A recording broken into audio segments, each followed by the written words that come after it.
Morning guys. Okay, hari ni kita nak buat trek 100 kilo untuk segmen Bukit Pelindung. Ni kalau event minggu depan cuaca gini, jackpot ni.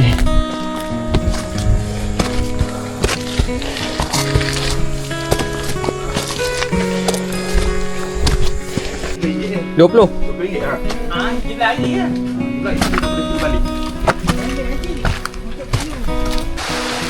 Okay. Saya nak jatuh.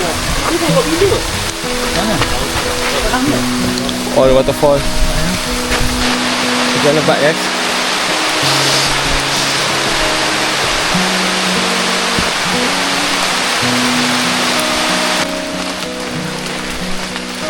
Kacak.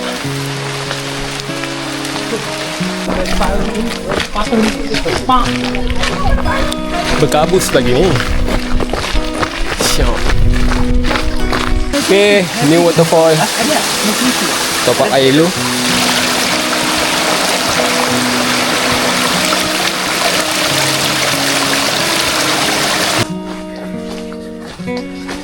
Oh, nampak cahaya matahari.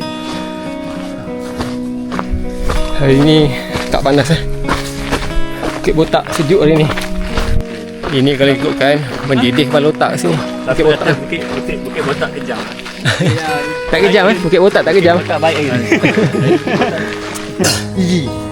Sini kita akan atas 90 minit. 90 kilo. Ini sayur. Siapa potong? Ni. Nanti kena 60 sini. Gambar rambai hutan. Puteri. Rambai. Rambai hutan. Rasa.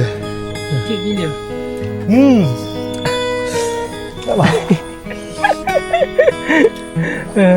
Segar tu kerja. Lihat.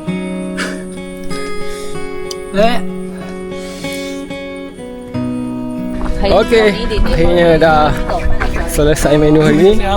13 kilo 1100 cj. Siap. Barat lah minggu depan.